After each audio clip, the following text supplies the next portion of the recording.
So at the moment in Poland, it's in such regions, it's very frequent for men to be working abroad or women to be working abroad, and children to be raised in single parent families or even by their grandparents.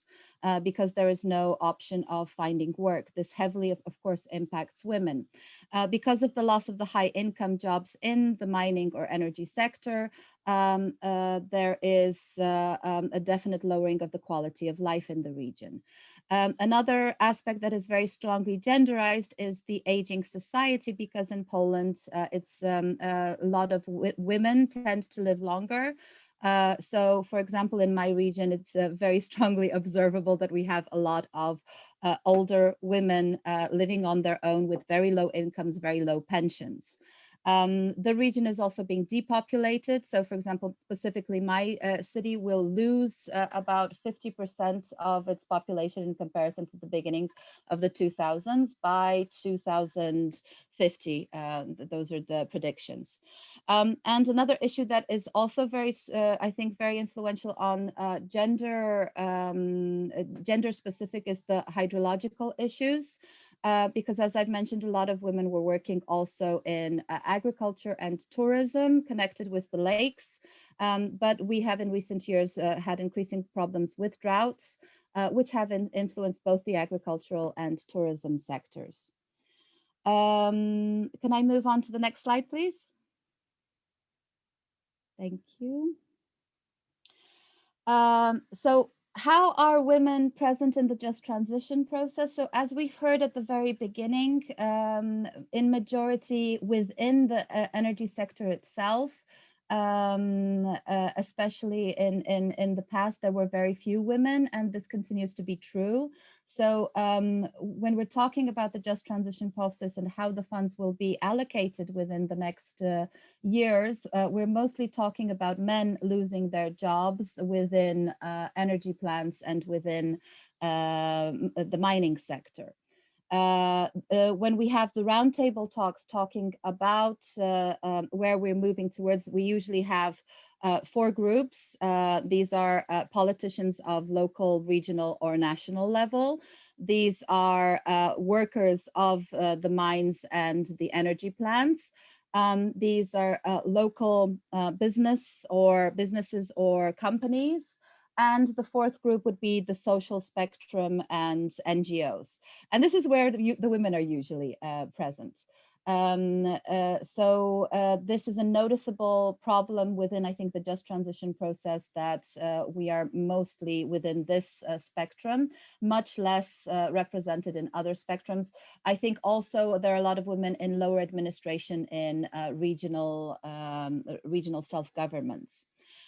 So the main areas of interests or activity of these women are usually connected to ecological or social or fighting for social or ecological issues within the just transition process.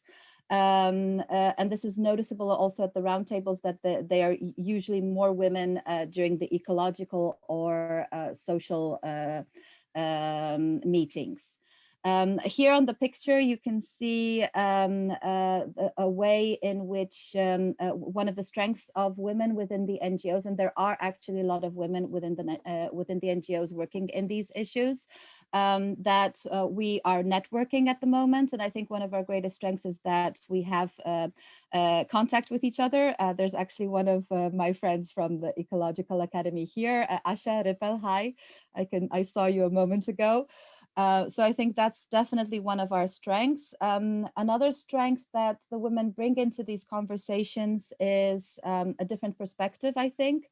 So a lot of the times within these conversations, they seem to be very fixed on talking about investment and economic development, much less so about the social impact or the ecological impact of both the history of mining and energy exploitation and the changes that we are going through right now. Our weaknesses are usually connected with the issue of lack of decision-making influence.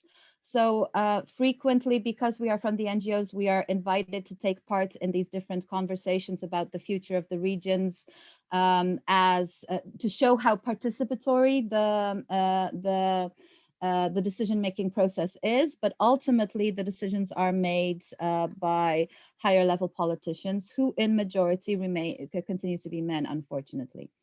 Another weakness that we make up for example, by such networking and workshops, is that very frequently we are not directly connected with the energy or mining sector, and we have to learn these things while we are within the just transition process and trying to get across what we want to be introduced in the area. Can you move on to the next slide? Thank you very much. This is a very short summary because I didn't have a lot of time. So if you have any questions, please don't hesitate to ask me. This is just a sort of summary of how I think the just transition process can be better. I think that we need to get to a point where participation is real. It's not only pretend participation. And we have actually managed that in my region because the NGOs were fighting very strongly for it to be a participatory process. And at the moment, all documents are actually and really consulted with NGOs and with other actors who are interested in participating in the process. We need to make sure, for example, that the decisions when they are made are based on open and obvious criteria, that we have access to how these criteria are being created.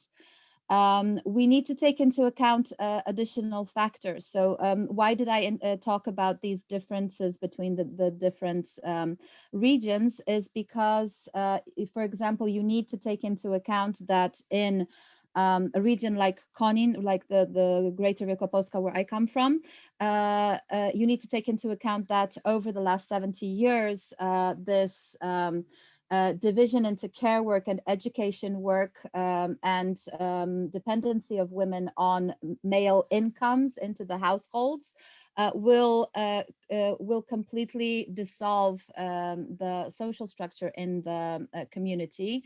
And within the just transition process in general, also on the European level, this is completely not taken into account. We focus on how to help the men losing their jobs find new jobs. We don't think about how we can change the whole system within the region so that it is that it takes into account these gender inequalities that have developed over decades. And we need to take a broader perspective on the just transition, not just dealing with the matters at hand, but with the opportunities that we might have of introducing systemic change. I leave you with a question. So if I could move to the last slide. How can the just transition process become an opportunity for women and not only a process through within which we are sidelined? Thank you for your participation, and if you have any questions, please don't hesitate to ask me. Thank you.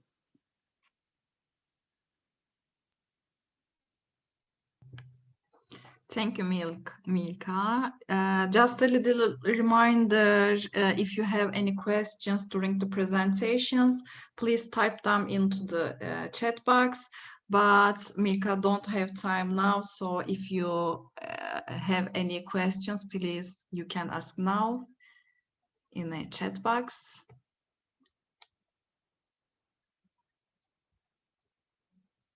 I guess there is no questions. Now I am giving floor to Marcela from the Women Engage for a Common Future. Marcela. Hi. Hello, welcome. Are you listening to me? Is okay? My voice? Okay. So good afternoon to everyone. My name is Marcela Noreña and I'm happy to be here today on behalf of the German team of WCF, Women Engaged for a Common Future. Melis, can I share my screen, please? Of course, if you wish, I can share also. I would prefer to do it. Okay. Okay.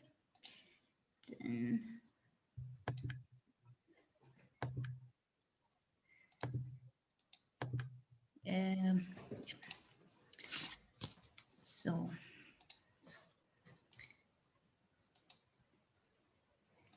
thank you. So today I'm going to talk to you about some gender tools and instruments for energy communities and energy cooperatives.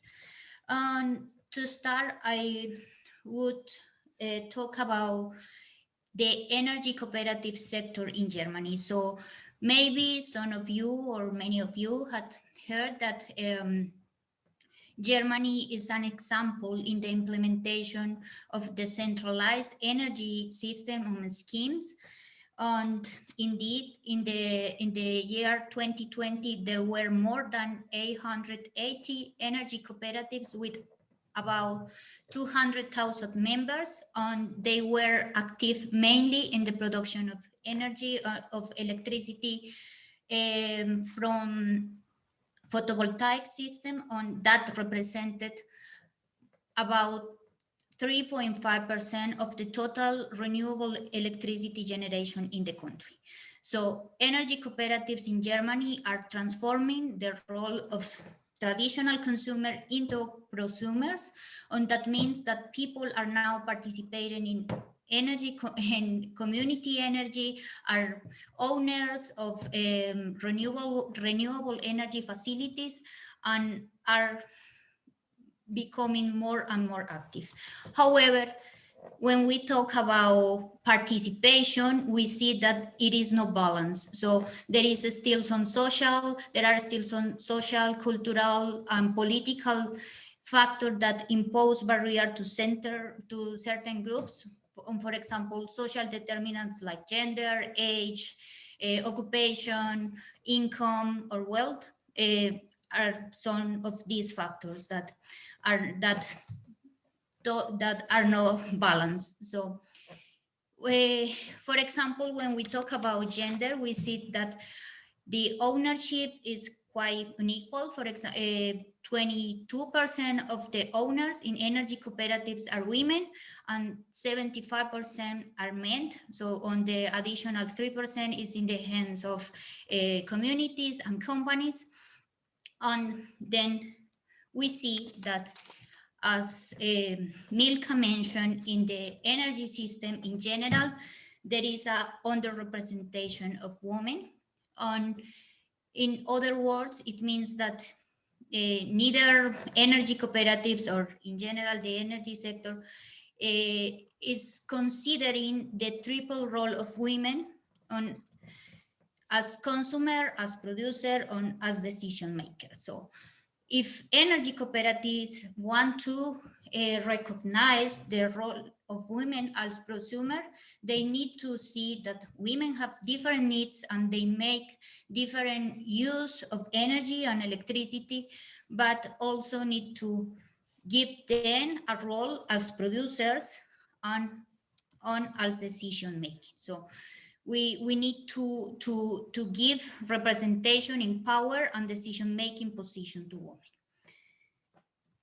But why are women less visible in energy cooperatives? So we have social reason, economic, political, and cultural reason. First, in general, women has less financial resources to invest, and it is due to the wealth and pay gap. And also recent studies in Germany had found that household investment decisions are still gender. So mainly in traditional households, in traditional heterosexual households, men still make the decision about how to invest and where to invest. Moreover, the combination of paid and unpaid work put a double burden on women, and so women have time poverty and are less able to participate in community and social activities or cooperatives. As I already mentioned, there is also low participation in leadership position and underrepresentation on STEM careers in general due to these contextual, historical, and cultural factors. Women still lack voice and legitimacy in the public sphere. So what we think or what we found is that there is some tools, many gender tools and instruments that cooperatives could put in place in order to give a new role to women within the community. So the first one is gender analysis. A gender analysis is an instrument that aims to identify, to examine, and to assess the different needs and roles and activities of women, of men within the cooperative, but also in general in the region, in the community. This tool also help the cooperative to identify potential needs regarding participation, regarding targets. So it is a very first analysis of what is already in place and what can be implemented. The second tool we want to show is target and indicators.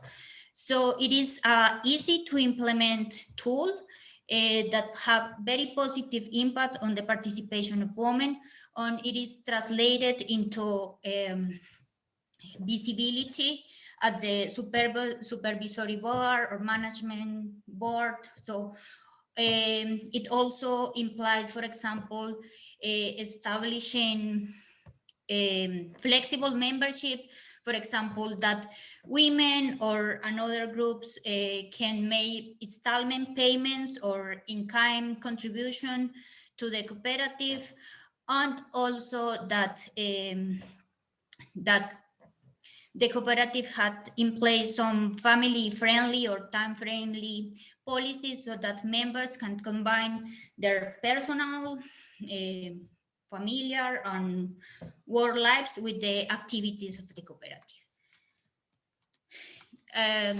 Our next tool is our gender trainings. So these tools are for all the stakeholders, for all the members of the cooperative, not only for women. It aims to provide all the participants with the relevant knowledge, skills, and values that allow them to contribute to gender equality. And related to this also, we have women empowerment and leadership activities. And in this case, we talk about concrete activities for girls or for women, such as mentoring, coaching, networking. So also activities that provide them with knowledge, sometimes, for example, technical knowledge, or for example, with motivation and role models to go into STEAM education. Okay, on the next one is communication. So it is perhaps one of the most important tools because it is through communication that we change and transform concepts, beliefs, and also challenge stereotypes. So when we talk about communication, we need to consider our language, so written, spoken, visual, and non-verbal, and how through our language we can challenge the many stereotypes about the participation of women in energy sector. It also implies to develop new instruments and new channels in order to invite and to address all the population groups. For example, also young people, because the energy cooperatives had also low participation of young people. So it's trying to address all the groups of the population. Finally, I want to talk about policy and advocacy, because if we see energy cooperatives as social actors with a role in the environmental, in the energy sector, in the social sector, so we see that there is a need for them to advocate not only for energy policies, but also for social policies. And it includes to strive for policies that take into account the interlinkage between energy and gender equality, for example. So it is what I wanted to show to you today. So it is our invitation to analyze, to start to analyze the gender situation within the cooperative or your organization in order to make data available, but also to reflect on the areas that need to be improved, because cooperatives are, due to the core principles of a cooperative, we see cooperatives as a perfect place to implement a energy just transition with opportunity for all. So thank you so much. If you have any question.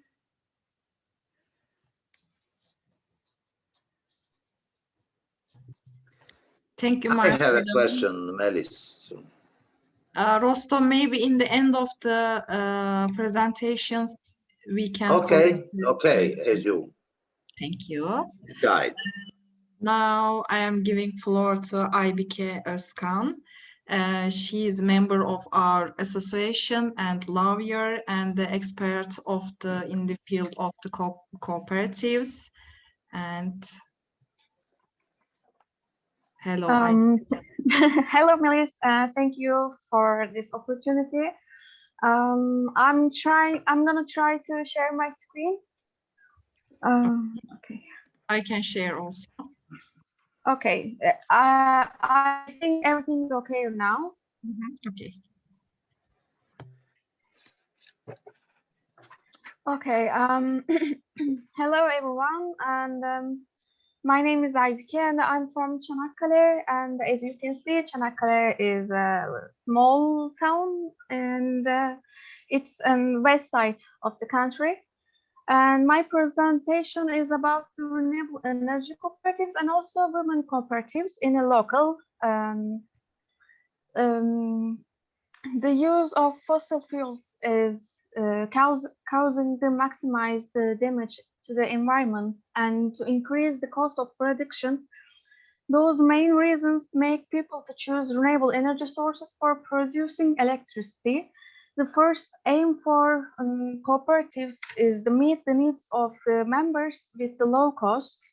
The cooperatives established for generating electricity from renewable energy sources will be the most appropriate solution. And with that way, we will be able to contribute social development by reducing the production cost while protecting environment. When we look at the cooperative models, developed countries, local people are gaining and becoming involved in the economy because the energy is generated where it's consumed. When the employment increases, the energy independency of the country is increasing. Turkey has the potential, but the renewable energy cooperatives is a really new concept. That's why in time and following the appropriating policies maybe have become to the desired level in global. I hope so. And that, as we mentioned before, the concept of renewable energy finds a new field of application. It also creates the renewable energy legislation to encourage the people to produce electricity by using the renewable energy sources and provide production in accordance with the law. The efforts of developing the legislation are still in progress. Indeed, it's imperative that more work to do and to achieve the desired level, and cooperation between national and international cooperatives is ensured. Çanakkale is the third most productive region in the terms of Turkey wind energy potential. There is a daily average 1400 to 1500 solar radiation and 2400 solar hours of sunshine per year, which is close to country average. As you can see in the pictures, it also has many renewable energy sources. Even the thermal power plants installation should be the last resort in this region. It's decided to establish the thermal power plants in Biga Peninsula in 2013. Although it's true that thermal power plants will increase employment, the damage to the local people, animals, and endemic plant species will be much higher. That's why Troya Environmental Association has established the Troya Renewable Energy Cooperative in 2017. Troya Renewable Energy Cooperative, which women are mainly involved in management, aims to meet the electricity needs of its members by solar energy. Besides that, it aims to contribute to the economy with the local people and increasing employment. Troya Renewable Energy Cooperative trying to resolve the lack of legislation on this issue and also introduce renewable energy to local people. In 2020, there are 46 energy cooperatives in Turkey and only 2 of them in Çanakkale. And when we talk about the women cooperatives, but we have to mention how it how is like the living in Turkey as a woman. I think it's a very universal thing, not only in Turkey.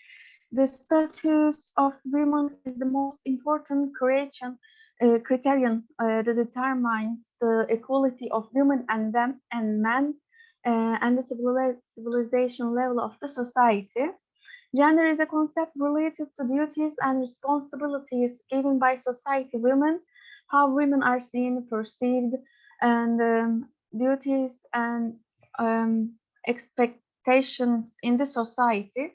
Most of the research on gender is in the form of comparing women and men.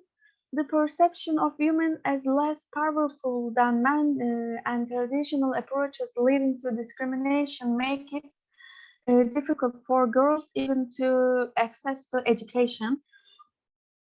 Women who suffer inequality in all areas are not equal to men, even in situations such as head of the family, managing property, running a business.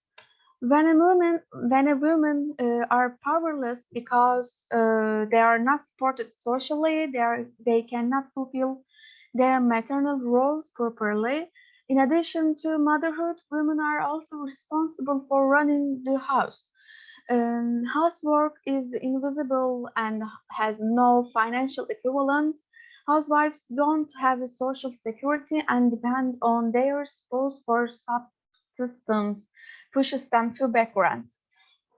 In order to ensure gender equality and change the roles assigned to women in society as a whole society, women should be allowed to take a place they deserve in this society by removing the barriers they face, accepting them as equal individuals.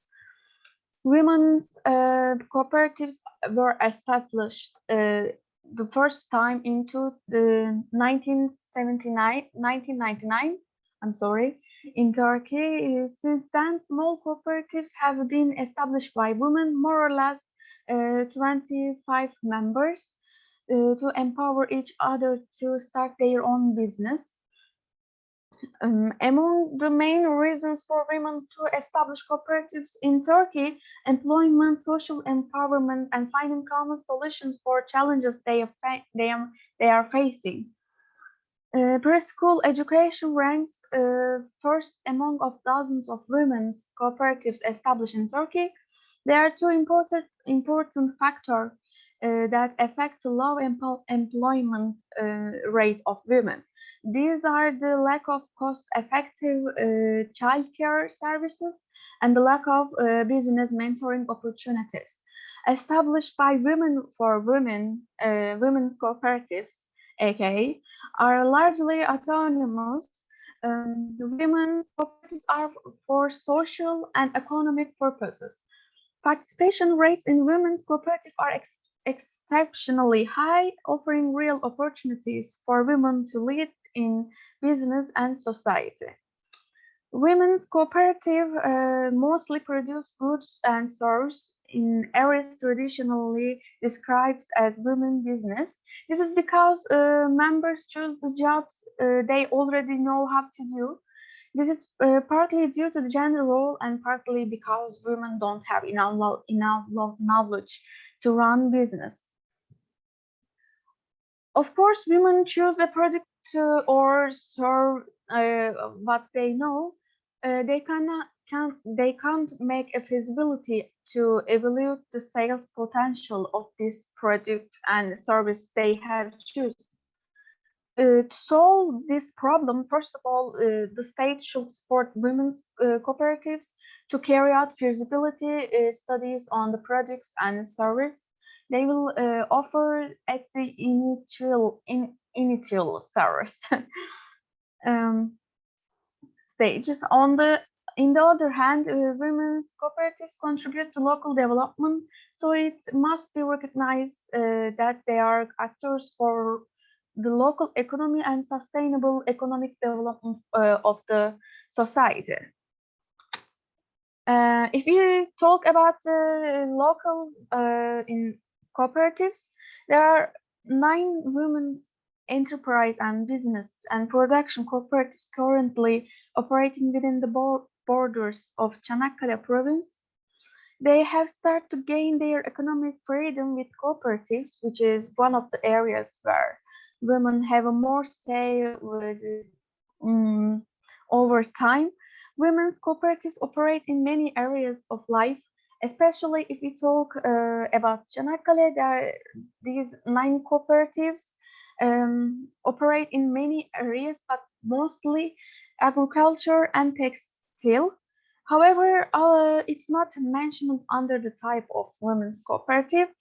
The Troya Energy Cooperative, which we talked about before, is an energy cooperative, but it's mostly women's in charge.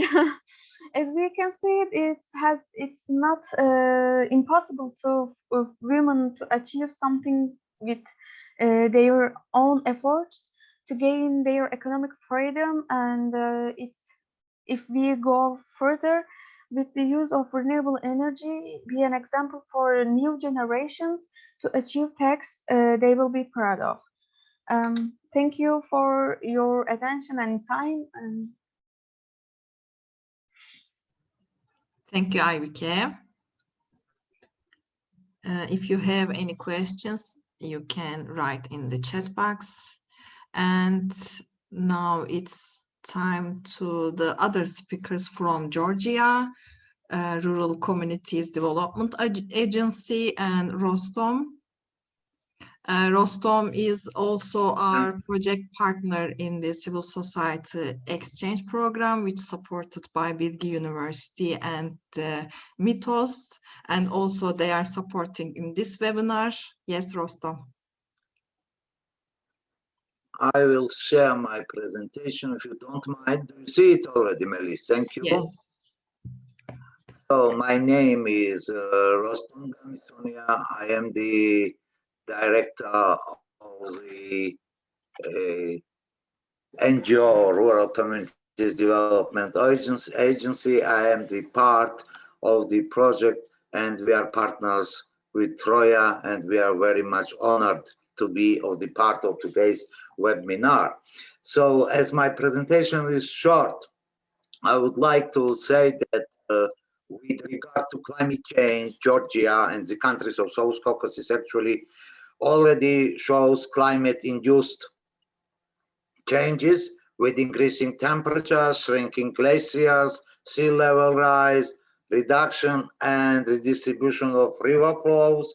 And these more extreme weather events have also characterized the last 10 years with increased floods, landslides, droughts, heavy storms, hail, forest fires, coastal erosion, land degradation, and loss of biodiversity.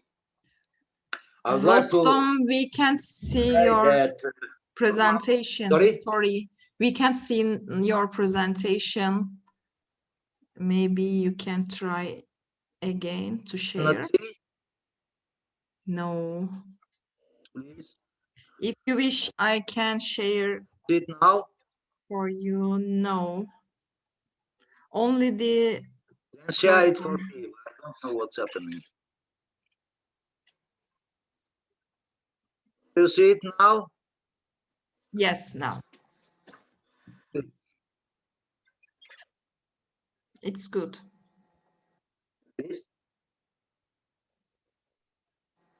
Yes, it is good now. it visible? Yes. So I mentioned that, did you hear me well?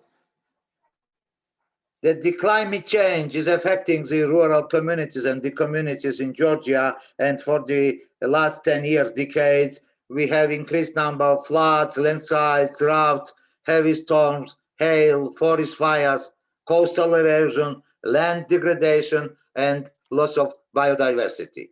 And this climate change has the biggest impact on most rural communities, women, elderly, and youth, that are among the groups most affected by the climate change.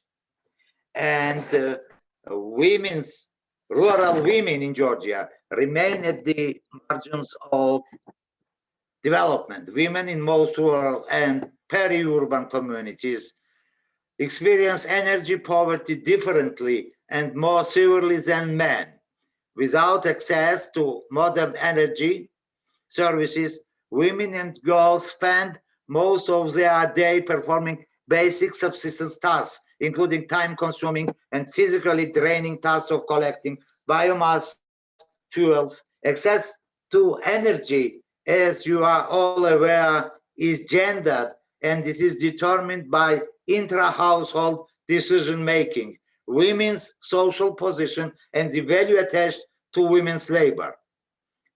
But unequal gender relations limit women's ability to participate and voice their energy needs. And women in Georgia experience very heavy, as I said, energy poverty. The result of energy poverty has big impacts on rural communities. It has the impact of deforestation, land erosion, land degradation, loss of biodiversity, food insecurity that leads to poverty. And it also causes deforestation, causes emissions of carbon dioxide, it causes climate change, natural disasters, scarcity of safe drinking water and water for irrigation, that also leads to poverty. And this poverty is becoming the reason of migration and gender-based violence. And we have, unfortunately, the number of gender increased violence in rural areas that we should take into consideration. And women's access to energy fails because there is a lack of recognition of the value of women's work. No economic value is attached to biomass collection by women. Lack of recognition of the value of women's role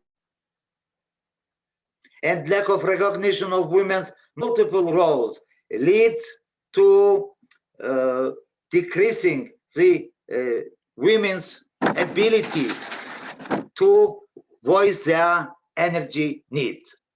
But in our activities, we are trying to empower the women, and here, while economically empowering the women, the cooperatives that was Just we had a very nice presentation about cooperatives from Germany and for Turkey. They can play a positive role in increasing the women's ability to voice their energy needs and to take part in decision making and in defining the energy policies. So number of technological issues that we have and are introducing in rural areas of Georgia lead to very positive impact on the environment and of the economic and social well-being of the communities. And finally, access to energy in rural communities based on renewable energy technologies can lead to improved resilient households, decreasing the ecological migration and out migration of population from rural areas. I won't go through this chart. You can see it in the presentation, what impacts this renewable energy have, but I would like to say that another world is possible through building the conditions for women and girls, economic alternatives, through using renewable energies. And this creates new opportunities for women to be engaged in payable work, in decent jobs, in decent works. And here you can see on the slides some pictures of women cooperatives that used to collect the non-timber forest products, sell it successfully.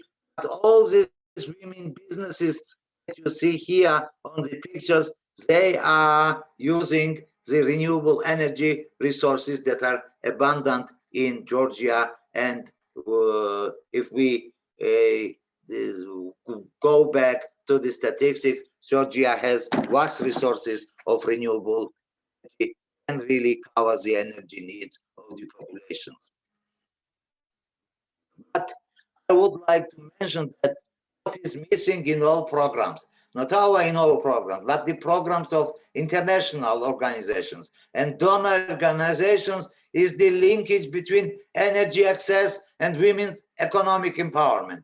Not much and good attention is paid to technological energy education of women. That's why access to energy fails. Women's access to energy fails. And women energy access programs are underdeveloped and they are not well used for women's economic empowerment. There are the number of opportunities. As I was limited to 10 minutes, I tried to put it in 10 minutes. So the topic is very vast and very good to gain the experience from our partners that had today's presentations. Thank you. And if you have any questions, I am here to answer them. Thank you. Thank you so much, Rostom, for your participation. And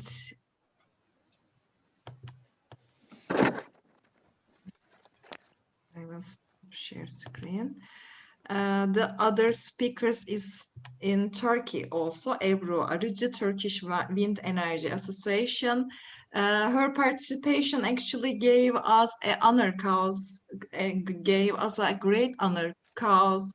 She was elected the first female executive in the male dominated wind energy industry, and it is inspiring to be with us. Welcome, Ebru. Thank you. Thank you. Hello, ladies and gentlemen. My name is unstable. I want to apologize initially. I'm Ebru Arıcı. Sorry. Okay. I am Ebru Arıcı. I am here on behalf of Turkish Wind Energy Association. When I was elected, as you say, as president of Turkish Wind Energy Association, I learned that I was the first woman president in energy associations in Turkey. Also, I am proud to be a woman in the Republic of Turkey established by Atatürk, a big leader who foresees the women's rights at the beginning. This is the first chance for us. I left behind 24 years totally in my working life, 16 years in energy sector. I worked over 120 projects, approximately 6,000 megawatt. I have been working with women since the beginning of my working life. Sometimes it was 100% of all employees in our office. Also the investors I was worked with was also has too many women staff. I thought that it is usual in energy sector. Keep this between us, also knowing our office women are much from men. But I know that this is a coincidence. So what can we do? We need to see more women managers. We need to encourage young ladies. We need to let them see us inside conditions. It isn't hard to achieve for women. What is hard for everyone. Now, please let me introduce my association in a few words.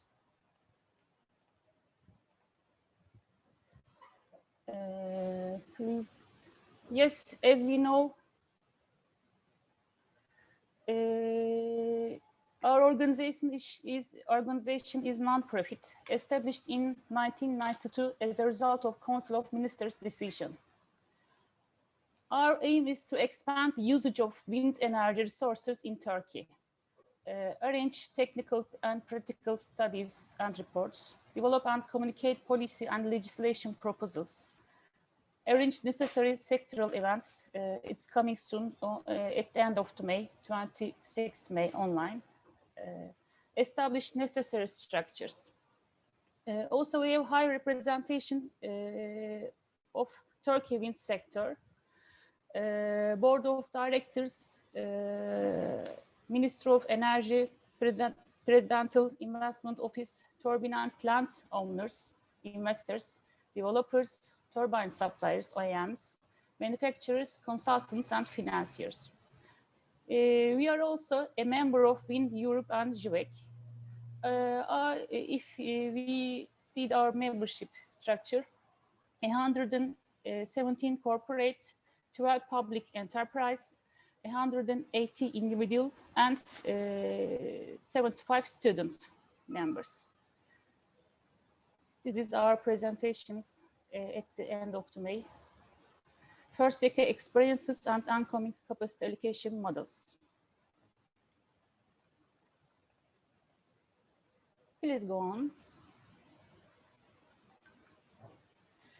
This is our current situation.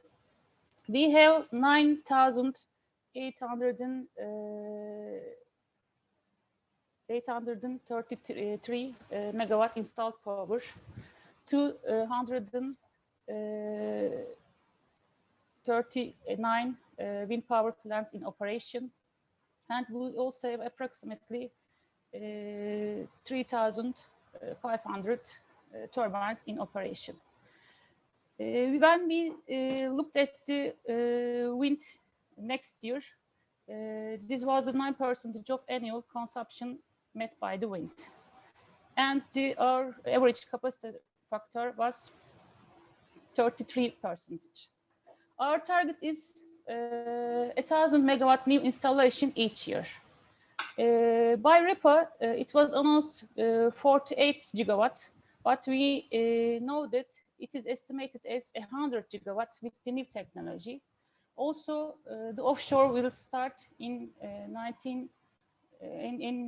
2023 onwards. We have, as you see, 18,000 employment in different parts. Please go on.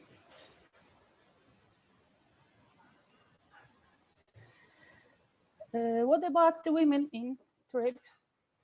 We have 4,432 women employment in members companies, 4 women employment in office, as I said before.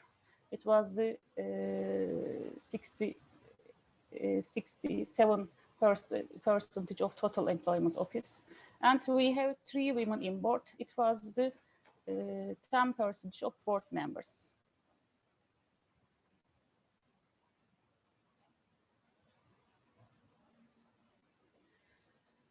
Women in energy sector, global surveys conducted by IRENA indicated that the women represent only 32% of renewable energy sector workforce and even less, while in overall renewable energy sector, men represent at least 3/4 of directors in close to all the participating firms.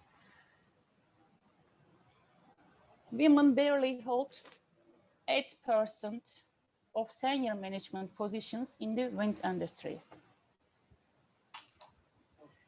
If we want to see the employment loss in previous year, you can see the line. Total, sorry, I can't see very well. Total 4.3%. Female is total female loss is 5%. Unemployment 0.7, inactivity 4.3. This is my whole presentation. Thank you for this organization.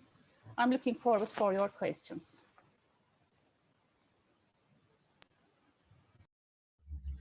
Thank you so much, Ebru, for your participation.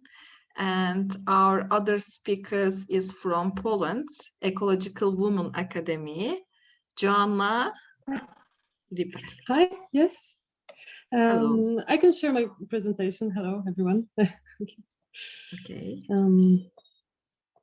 Okay, let's share the screen. Oh, one moment, sorry, someone's calling me. Yeah, share the screen.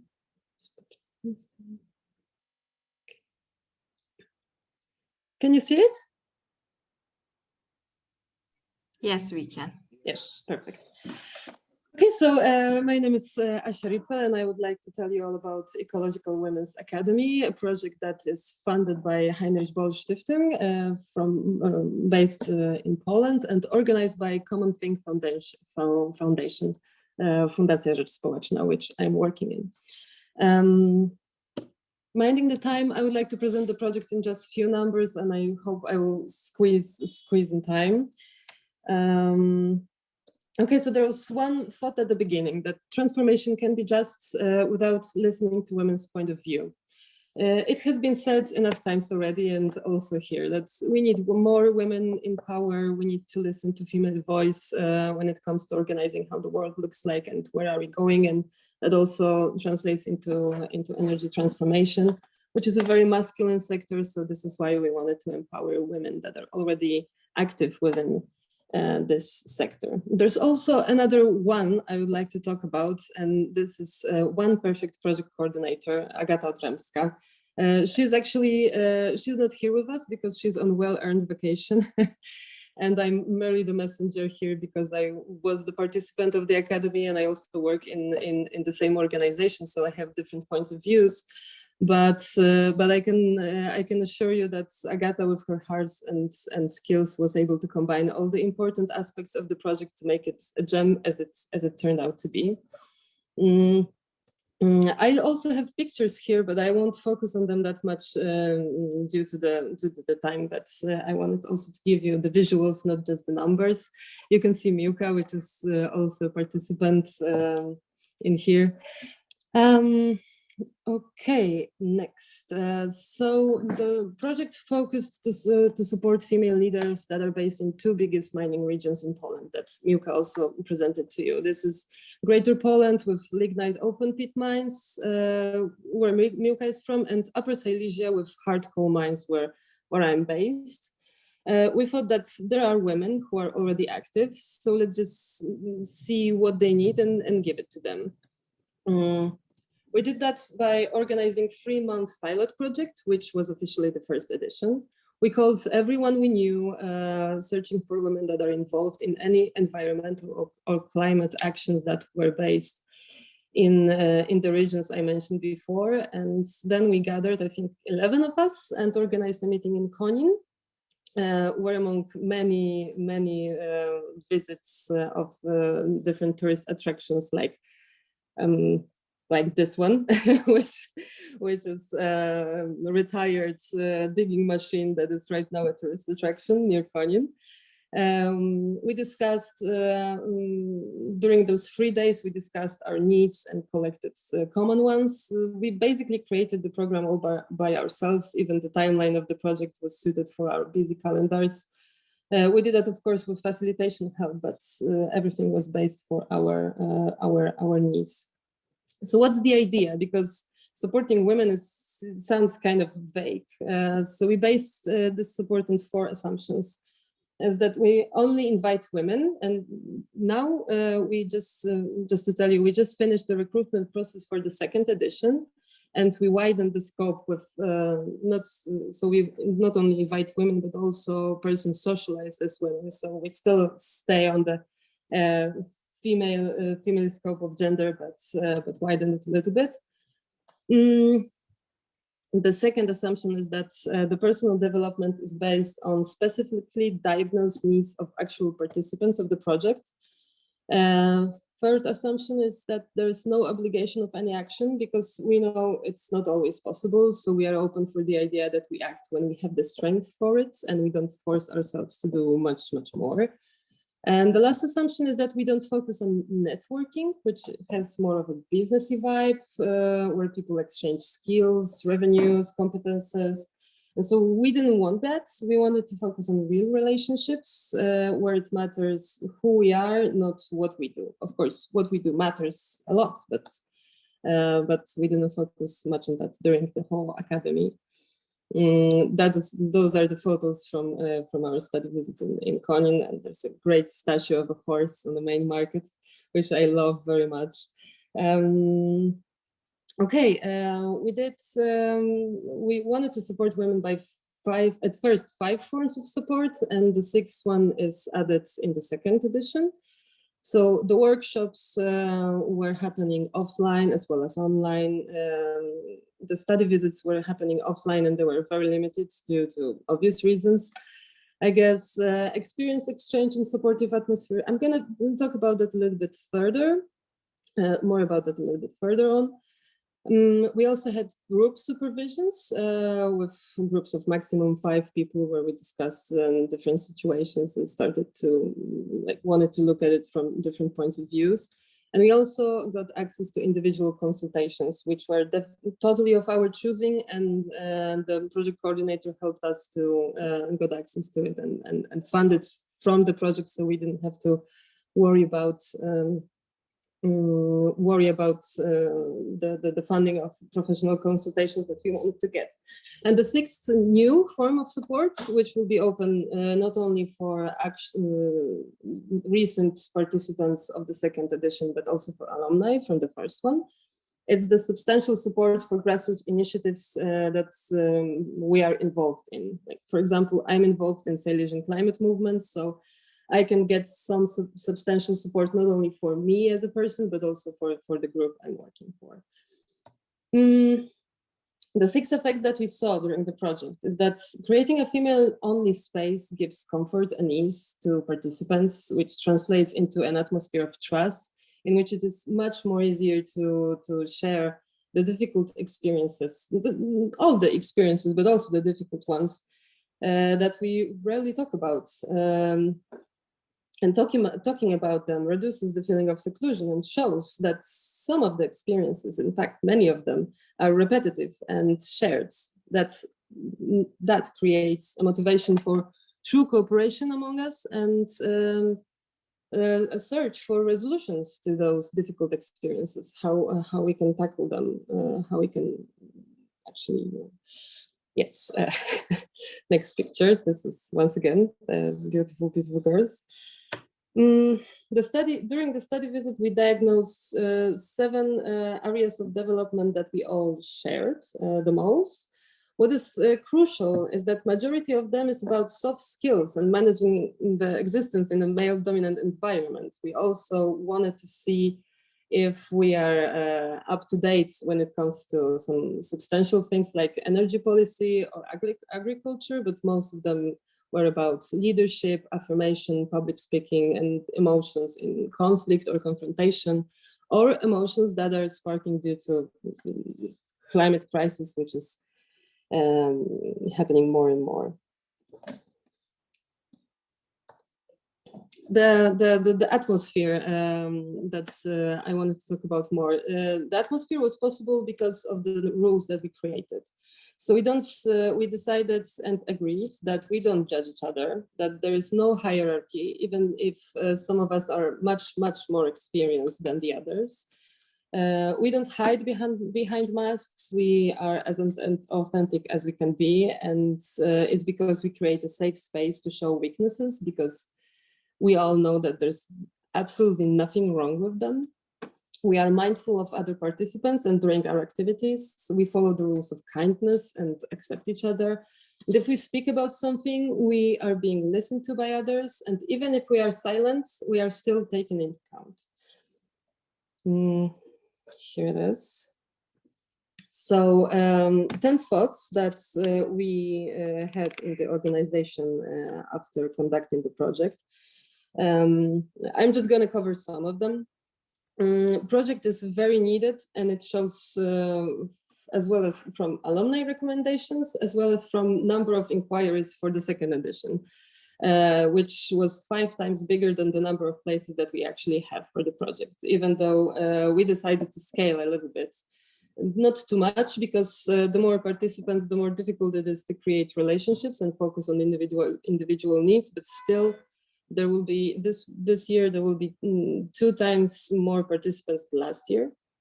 There is no other program like this in Poland. There are leadership programs, but not leadership for women in ecology. Already we can see direct benefits from the academy. Even new projects are created because of the cooperation among participants. So in general, we hope to continue not only in 2021, but much further. The idea is to work deeply within, the idea of the project is to work deeply within the personal development of participants, but to empower them to take upon actions on a wider scale. And the goal of the program is to create a community which grows bigger and stronger. So 11 participants, 11 absolute recommendation votes, and not to make it just my words and to show you the proof, I also have a 45-second video which I would love to play for you. I hope it will work. Okay. If I'm gonna have to start from the beginning, I'm sorry. Oh no, there it is. Can you hear? Is it possible to hear? Yes. Okay.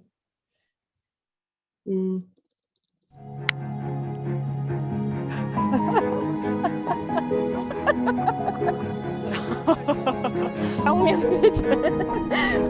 Jedno słowo Oh, w shit. projekcie. Sorry. 1 second. Ja umiem być. Jedno słowo. Ciepło, empatia, zrozumienie. To 3 słowa. Inspiracja. Wsparcie. Więź. Siostrzeństwo. Siostrzeństwo. Siostrzeństwo. Rozwój. Kobiecość.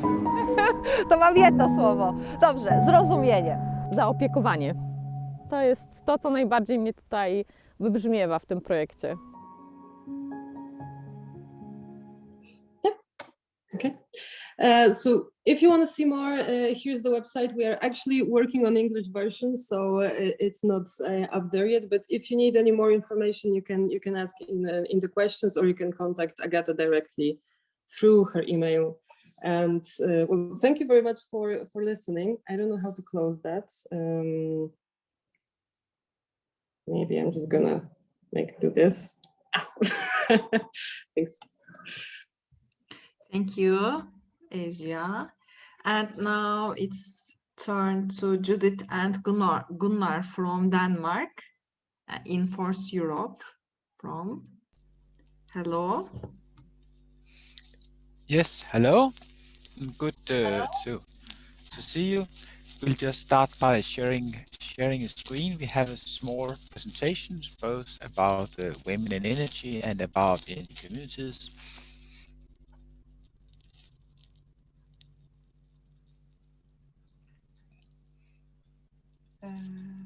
You will.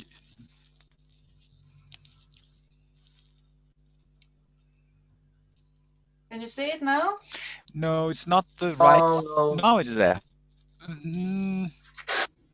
Yes, but you have to go to the start. Yeah. Oh, sorry. And then you have to go to the big full screen. Yes. Can you see it now? No, it's the wrong screen. You better Yes. turn it off, actually. Or turn off the screen. Turn off the screen. Yeah, not the full screen. Just show it without full screen. Oh. It doesn't want to. No, it has a double screen function. It doesn't want to show the right screen. Okay, just go on.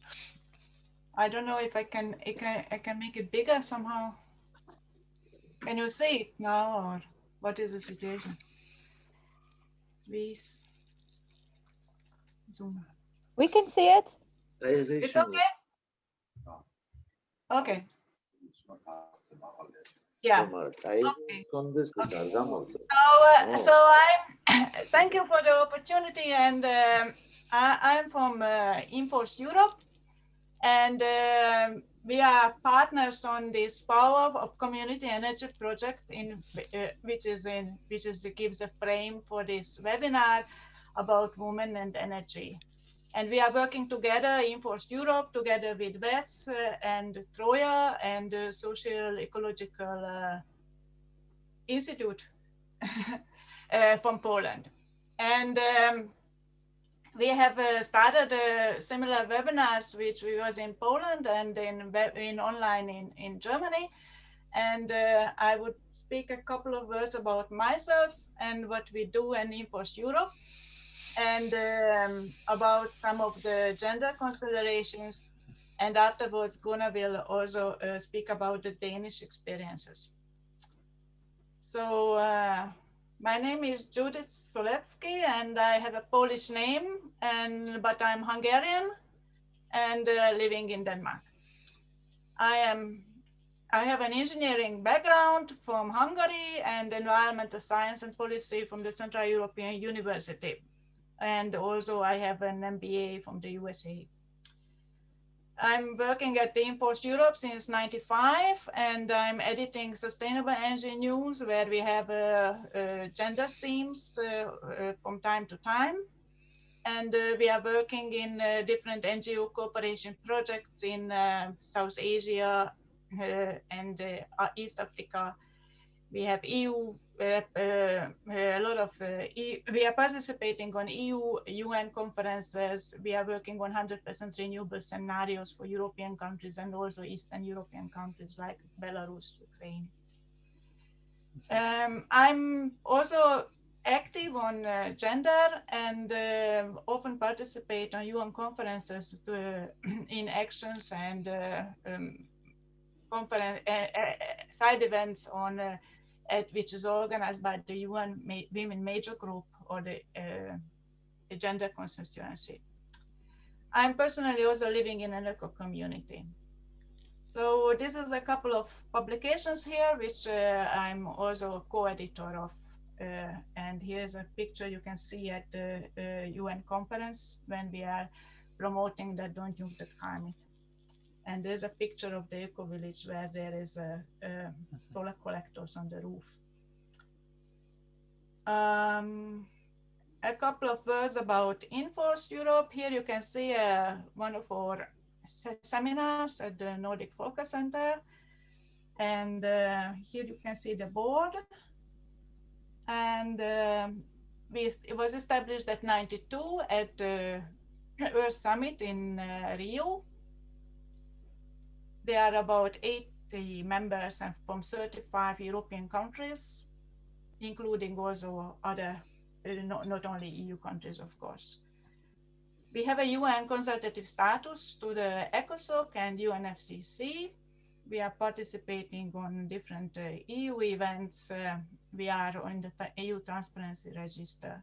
We are working on eco-designs, education, training. We have a huge collections on educational materials, low carbon scenarios, and cooperation projects in with a lot of NGOs. Here I would like to mention one of the activities we do in on gender. We had for many years gender themes in our sustainable energy news, and I just would like to highlight that this is a reader which is collecting all the articles from 2001 to 2012, and this one is including the UN process, the climate process, different technologies in EU and in developing countries, publications, anti-nuclear movements. Really, I really can recommend to look at it and read it. Concerning gender, I would like to, I'm supposed to speak a little bit more about overview about women, energy and environment. And I would like to make these points. So we can conclude after many things that women are underrepresented compared to how 50% are women in our society and 50% are men, but women are underrepresented among the engineering students, engineers, leaderships, boards, directors, also decision makers, and also in the parliaments. In the same time, we can also conclude that women care more on environment, health and peace, and also to avoid climate catastrophes or nuclear catastrophes. So my question is, would the world be different with more women in energy? And the answer is, of course, yes. And the question is how to achieve this.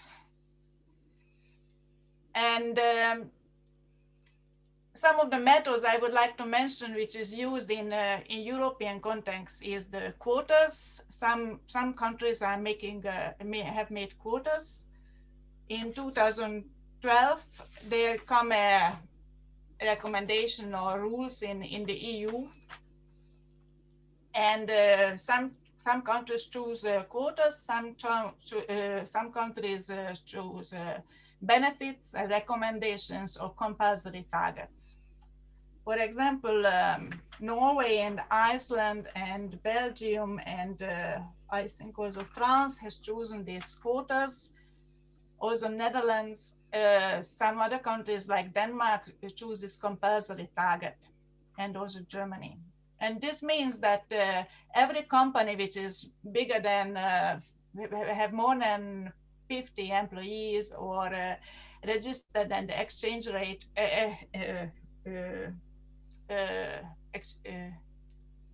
what's called? Turnover. It has a bigger turnover, and also state institutes and state employment, they have to make a target of this 40/60% of women should have at least 40%. And then every year and every 4 years, this has to be evaluated. This meant that a small increase in the board of directors. So it means that it means that, for example, in Denmark, it was in some of the biggest companies, it was increased from 10 to 15% in 4 years.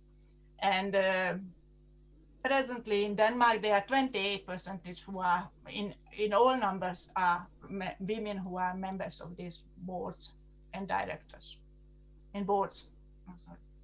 And in the same time, in Norway, it is 40% now, and some of the other countries have, Iceland also about 40%. The other thing is that making recommendations, benefits, for example, it was found out that for universities has even there are more women who are studying at universities now. The leaders, the professors are not under represented in for example, among professors. And this is, for example, in Denmark, they made such a benefit that the university gets a little more money if they are employing more women. So the other way of doing is mentorship, role models, and networking. Mentorship is also quite it has been started to use in Denmark. Role models also used quite a bit. For example, universities are making articles with women students, girls, that they are studying engineering. And about networks, it looks like that renewable networks are more open than the oil and gas and nuclear industries. And there is also another point that employers can tend to favor applicants with the same background, age, race, and tax, unfortunately. This means that if the leader is more engineer, then they are employing more engineers, or they are more women, then they are employing women, or vice versa. It is very shocking sometimes, or interesting or shocking to see it, that this is how it is.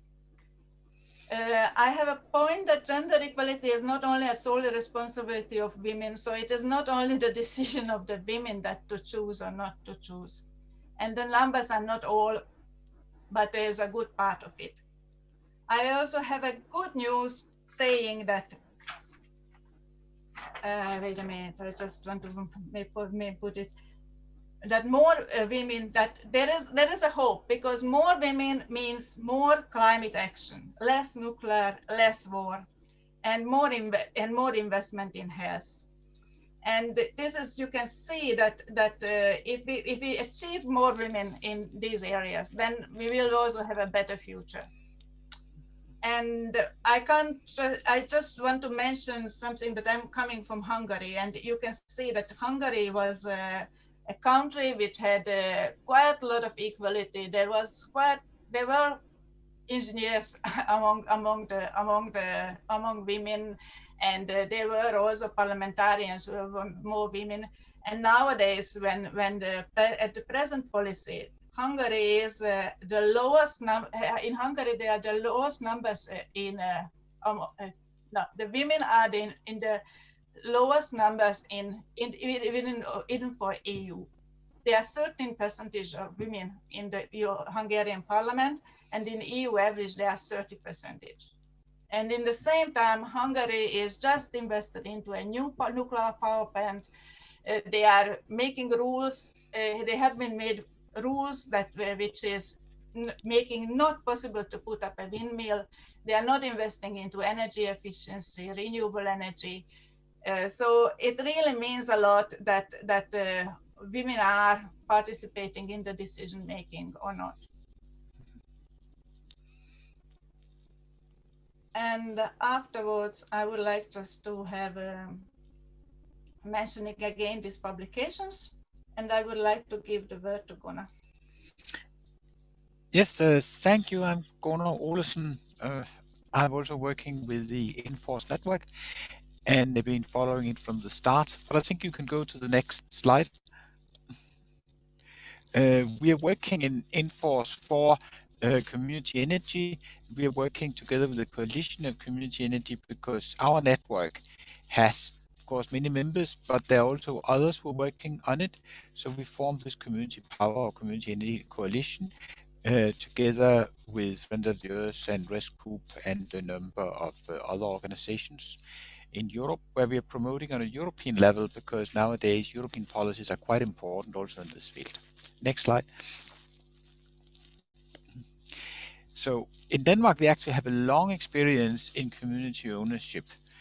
At all electricity utilities used to be consumer-owned or municipal, both for the production and supply.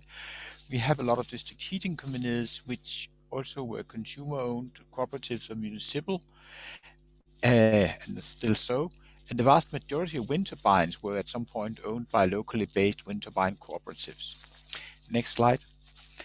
And while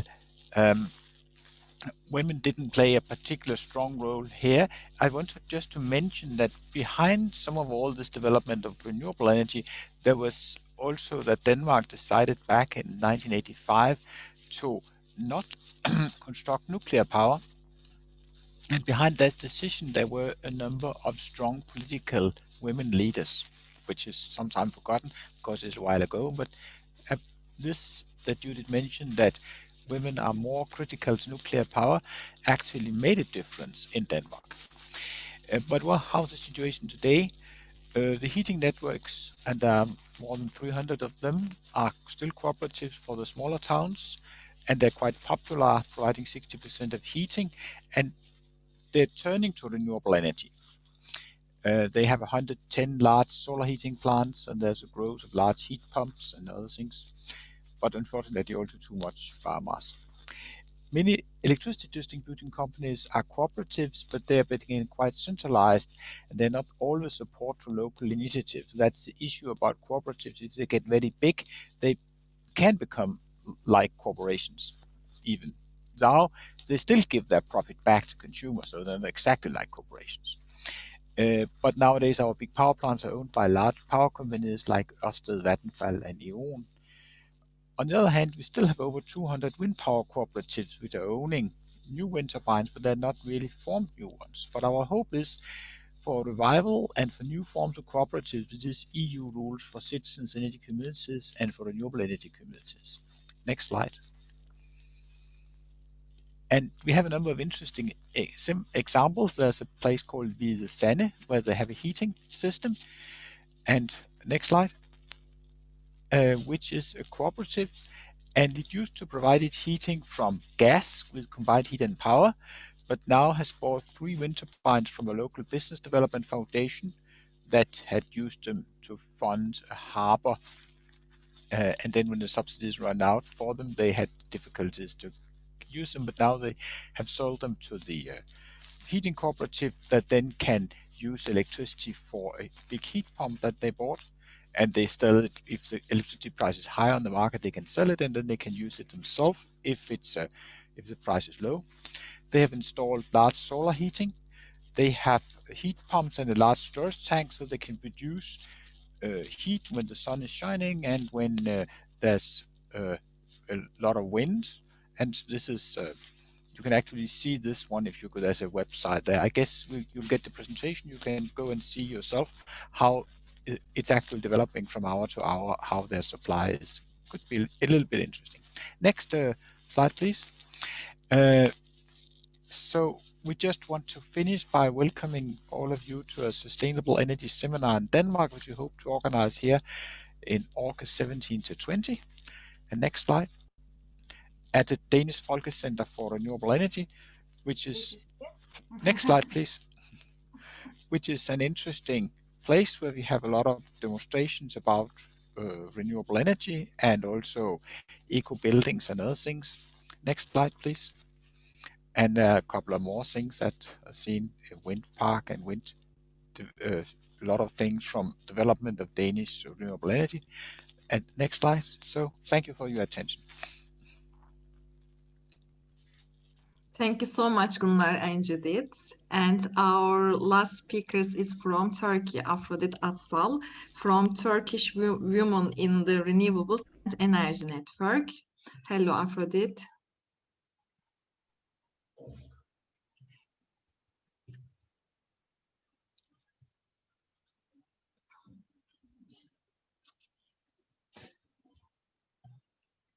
I can't hear you, but is there a problem? Now you can hear me, probably. Yeah. Now it's good. Yeah. So screen is on the page now, right? Great. Hello, everybody. It's so nice to be here. Also, I saw many friendly faces from all times. I will introduce myself first. My name is Aphrodite Atsal, and I'm a advisory board member of Turkish Women in Renewables and Energy. But I would like to thank you to Gunnar and Judith, because I have started my career in Nordic Folkecenter at Denmark, and it was so nice to see the photos from the center. And I also want to send my praise to Preben Megard, who is the founder of the center. We recently lost him, but he was such a pioneer in the renewable energy sector, and he actually helped to raise many women in renewable energy sector. So I think I need to mention him personally. And thank you so much for all the organizers for this meeting. I will introduce our organization first, because our organization basically established to take an action for the all struggles the previous speakers has mentioned in all around Europe. It is the same situation in Turkey as well, in many conditions. Yeah. Our network is founded in 2019 by Sedef Budak. She's an entrepreneur in renewable energy sector, and she thought that we need a network or a platform to come together, only focus on energy sector professionals to create a gender equality and inclusion subject. And since then, we have grown a lot. We now we raised up to almost 2,000 members online. But basically, we are not only a network who has international collaborations and so on, or national level. We are also actually a professional network which supply consultancy service in many subjects regarding to energy and sustainability and ecology. Also, we are in collaboration with like many international and national organizations, like Women in Leadership programs organized by the my also TREP is Ms. Arıcı's organization is also the representative in Turkey, and also like IEEE, GWEC, etc. We are like gender equality platform here, but we are attending like many conferences to tell what's the situation in Turkey, but also we are defining the problem, define the issues, struggling, challenges in Turkey, but also we are trying to develop or improve some solution for these problems. And like, for example, we have in February, March 2021, TWRE contracted and completed like Renewable Energy Outlook report, and we organized some webinar focused on hydrogen, geothermal, and solar opportunities of Turkey for Consulate of Canada. It is not only the networking which makes women come together, but also supplying like technical advice as well. As you can read here, we basically recognized by official institutions. And as I mentioned, we reached up to 105,000 members through our LinkedIn webpage. Of course, in the last 1.5 years almost, we couldn't make any face-to-face organization or event, but since then, this COVID situation has a positive effect on our institution, because many women had the opportunity to find some time to get involved such organizations. Also, we are so proud because we have many members from different backgrounds, different section of the sector. Like we have engineers, of course, by the nature, but also we have like, I don't know, lawyers, like accountants, finance people works in renewable energy. And we are so proud that Ebru Arıcı is also one of our members, and she's elected as a president of TREP. So basically, we have a wide range of members, and it's quite nice. Of course, there are many powerful and experienced women in our organization. They were already in the struggle from the beginning of their career, but also they had like somehow managed to face with all these issues in a male-dominant sector. But in the end of the day, we here in this organization, we had the chance to communicate, learn from each other's experience, and bring a collective work to overcome gender issues, gender problems in the sector, gender equality problems in the sector. and our aim to work on work in a frame of the aims to our aim to create a work to reach sustainable development goals, and we have selected like 9 goals here, and we are organizing our work, our projects based on these SDPs because these are important, and we are prioritizing those numbers, those goals, to reach our aims to make more gender equal sector in energy, basically.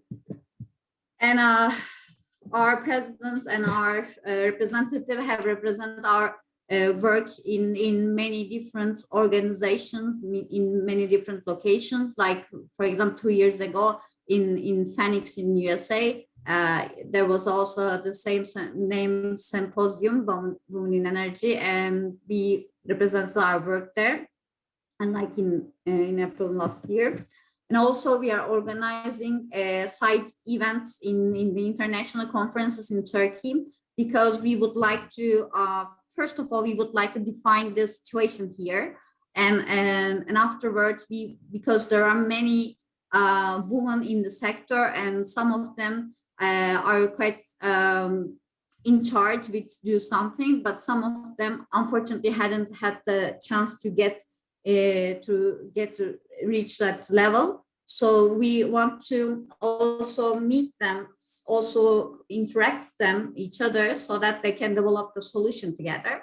So these events basically supply this chance to us. But we are not only focusing women, of course. We want to collaborate with men, because without collaboration of women and men, we don't believe there will be a exact and proper solution for gender equality. They need to be understood. They need to be involved. They need to take action as well, because we all unfortunately had this mansplaining and some other issues in the workplace or in the conferences, etc. So we also have chance to meet with them in such organizations. And each year we organize Women's Day special events, and we discuss some issues in the sector. Also, we are like not only technical wise, but we also trying to we are also trying to brought some other problems in the state, and like, educational wise, training wise, and so on. Of course, this year we couldn't we couldn't have chance to make this, but we will continue next year. And also, as I told you, that this COVID period was has a good chance for us, because normally we are a non-profit organization. We don't actually charge any fee from our members, so it's a 100% voluntary organization or platform. But when you are a platform like that, it is very difficult to organize events like brought people together, like rent a hotel room and so on. These kind of issues are quite expensive, but we make we created an advantage from this COVID. And since last year in March, we have organized like green calls, and every week an expert came and explained or make a presentation about their topic, and it includes like wind energy, solar energy, sustainability, like a circular economy, and some other more topics. And these were open to all people. We didn't charge anything for that. And all these recordings are still in our YouTube channel, so it's so accessible at this level. And also we organized some green classes, and these were more on like member-only programs. And again, there was no fee for that, but we had a small, limit number of people, and the experts came for free and voluntary to share their experience, their know-how.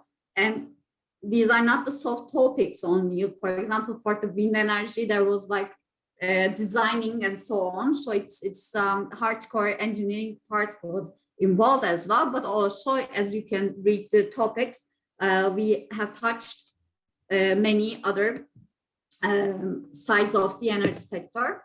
And again, we started since June a Green Talks series. It is also important to discuss not only from one expert perspective, but also it was like how to say, it's like seminar that many experts came together and shared their experience, and we reached many people through these events.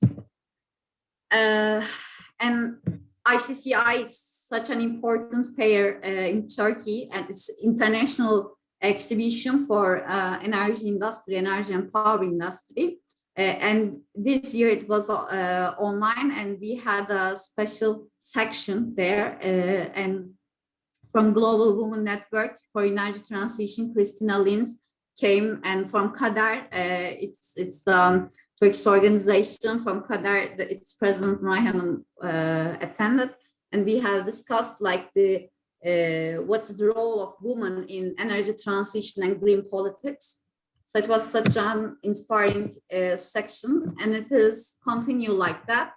And as our founder Atatürk has a saying that healthy minds stands on healthy body, and we believe in this saying, and we have established a sailing team in our organization, and we have attended in 2019 to our very first race in Marmara Sea in Istanbul. You can see me here hanging on the boat. So we had like the third line, and it was such a big success for us because we had such a limited time, and we didn't have any sailors, like professional sailors in the team. Of course, it was an amateur race, but it was a good activity for team building and developing some other properties in our network. And we have started a mentoring program, which personally I care this program a lot, because I think if you are in the beginning of your career, or if you are in the end or in the middle of your career, you always need some feedbacks. And it is always good to have that feedbacks from the people who may have some same struggle which you probably face, or you already faced back in time. So that's why we started this program with 50 mentees, and each mentee has selected by one mentor. And I'm also personally a mentor of a very nice lady in our organization. So we still continue to this program, and we want to enlarge the program's impact in our organization network. And this is our one of our prod work. Actually, we are working on a gender equality and inclusion report right now. Basically, we have interviewed like more than 100 of experts working renewable and energy sectors in Turkey, and very nice guy from Istanbul University who is a PhD candidate. He's helping us to creating the methods, etc. Of course, everybody supports us in the private sectors or in the government, etc. But when the topic comes to supporting, together with the money and publishing this report in a proper format, etc., everybody has different agenda. But we will make this report, we will complete this report, and we believe reporting, analyzing, and writing the current situation is the basic, is the essential step for reaching to the solution.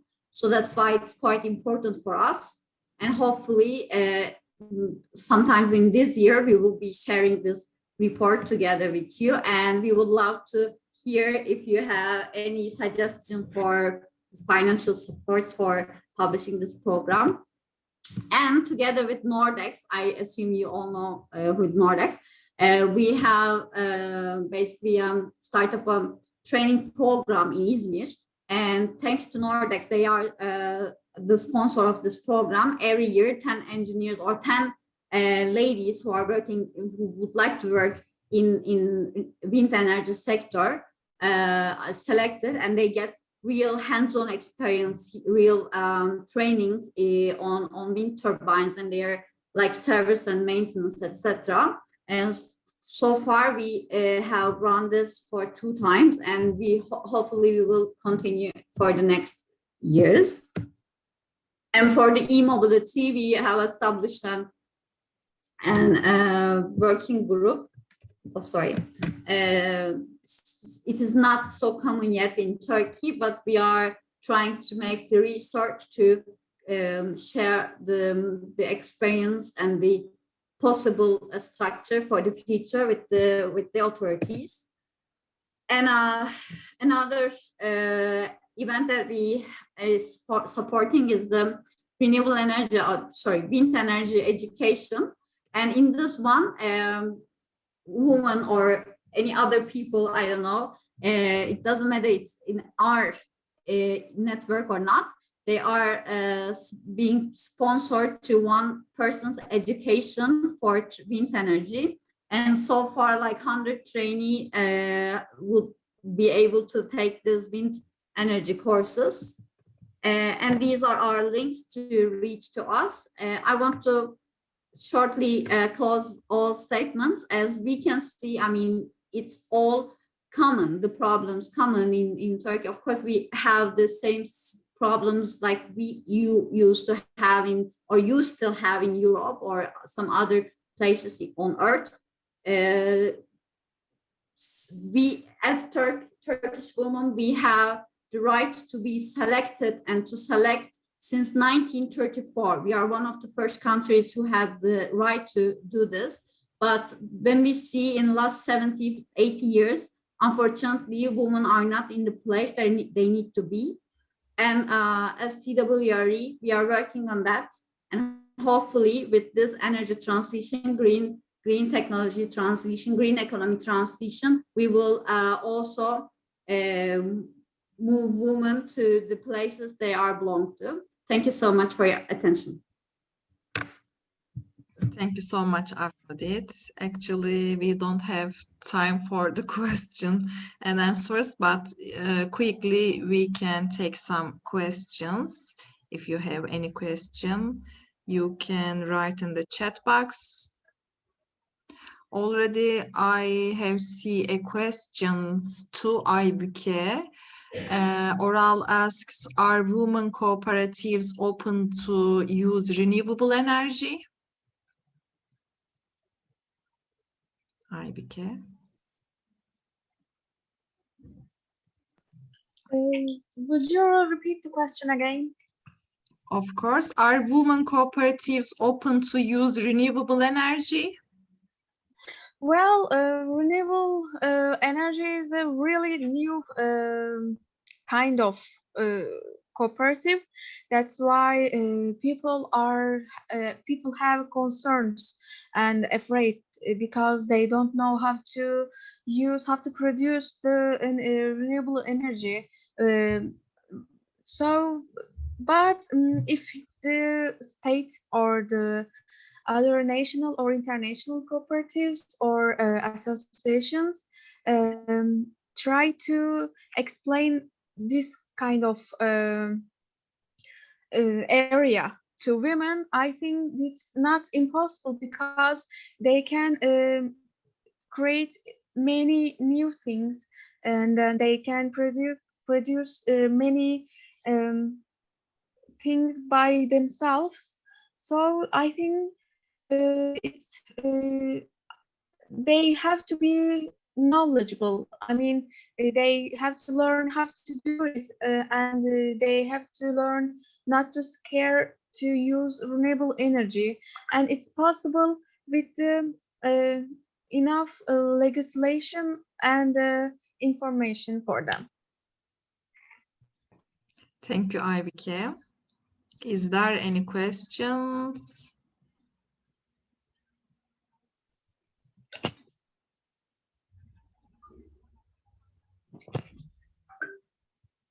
Okay, I would like to thank you all inspiring speakers and participants. Merhaba, ben bir kısaca hemen bir şeyler söyleyebilir miyim? Süheyla Doğan Kazdağ Derneği. Buyurun, of course. Hello, I am the head of an association called Kazdağ Association. We are established in the Kazdağ area in Turkey. We have now an ongoing project. The name of the project is Sun Women. The aim of the project is trying to establish a women renewable energy cooperative for especially sun energy. I'm also a co-speaker of Ecological Union of Turkey, and we have established a Women Assembly of Ecological Union. We would like to get in touch with especially Poland and also the other countries, because there are some open pit coal minings in Turkey, and women are struggling very hard against all those coal mining projects. Many villages are now lost for those open pit coal minings, and women are mainly in front of the struggle. We need, I think, some cooperation, especially with Poland and also other countries. I will write my email and association's email in the chat, so we can get in touch and in contact. And I also would like to ask a question to Turkish Women Energy Association, to Aphrodite. Is it a network or an association? How can we attach to you? I mean, is it a association established in Turkey according to the rules of the Minister of Environmental Affairs, or is it a network only? Thank you. Thank you so much for the question. We are not an association. We are just a network here. And I sent our email address of the network through the message. You can see there. You can get information as you might.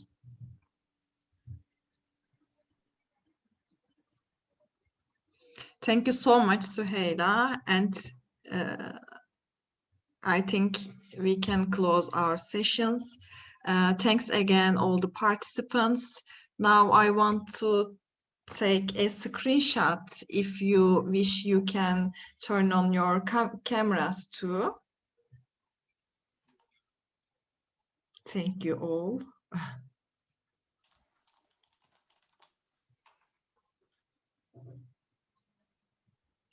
Yes, now I am taking a screenshot. 3, 2, 1.